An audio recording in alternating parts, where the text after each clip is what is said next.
Welcome back to another reading from the Children's Bible. My name is Thomas James Arelis Carpenter. Enjoy. Part 6. The Tower of Babel. After God made the covenant with Noah, Noah's descendants increased greatly, and one generation succeeded another. People at this time the earth over were of one language and one speech. As men journeyed eastward, they entered a plain in the land of Shinar, where they settled. They said to one another, "Come, let us make bricks and bake them thoroughly." They used bricks for stone, and they had slime for mortar. And they said, "Let us build the city, who has a tower whose top may reach up to heaven. Let us make a name for ourselves, lest we be scattered abroad upon the face of the whole earth." God came down to the city and to the tower which the children of men were building, and said, "The people of the earth are of one people, and have only one language. If they begin to do this, nothing will restrain them from doing whatever they conceive. Let us go down, therefore, and confuse their language, so that they may not understand one another's speech."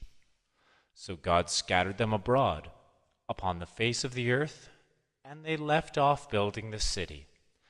And the name of the place is Babel, for there it was that the Lord made a confusion of the language of the earth. And it was in this manner that the Lord scattered people over the face of the earth. God's promise to Abram. In the land of Haran there lived a man called Abram. Abram was the son of Terah, who was descended from Shem. Terah and his family had returned to Haran after living in Ur, when one day God said to Abram, "Leave your country and your kinfolk and your father's house, and go to a land that I will show you. I will make of you a great nation, and I will bless you and make your name great.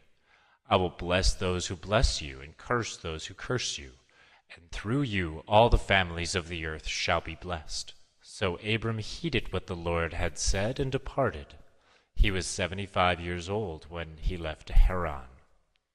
With him he took Sarai his wife, and Lot his brother's son, and all their goods and cattle, and the people they had gathered in Haran. And they went to the land of Canaan, and they passed through Canaan to Shechem in the plain of Moreh, which was occupied then by the Canaanites. At Shechem God appeared to Abram and said, "This land I will give to your people." And Abram built an altar to the Lord at Shechem. Then Abram moved and came to a mountain to the east of Bethel, where he pitched his tent, with Bethel to the west and Ai to the east. Here too he built an altar and called upon the name of the Lord before continuing his journey to the south. There was famine in the land. So Abram continued to Egypt, and lived there until the famine was over. Then he returned to the place between Bethel and Ai, where he had built an altar, and there he again called on the name of the Lord.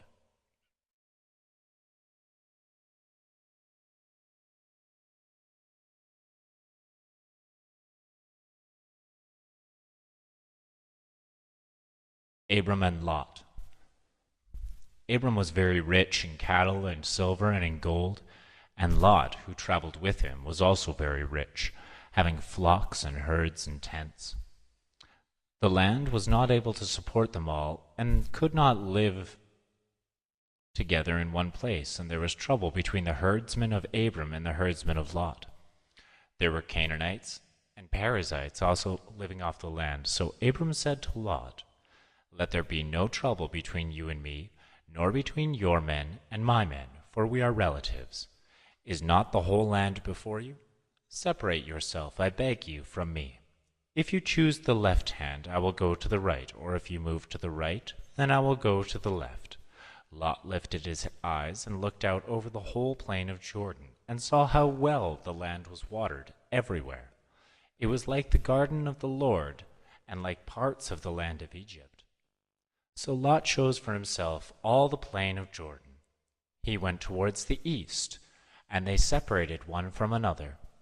Abram lived in the land of Canaan, and Lot lived in the cities of the plain, and pitched his tent near Sodom. And when Lot had departed, God said to Abram, "Lift up your eyes now, and look northward, southward, eastward, and westward. For all the land which you see I will give to you and to your descendants forever. And I will make your descendants as the dust of the earth, so that if anybody could count the dust of the earth, he would also be able to count your descendants. Arise, walk through the land, the length of it and the breadth of it, for to you I will give it all." Then Abram moved his tent and went and dwelt in the plain of Mamre, which is in Hebron, and there he built an altar to the Lord. Soon afterwards there was a war in the land, and Lot and his possessions were captured and taken from Sodom. Abram rescued Lot and his goods and his people and restored them. Until next time.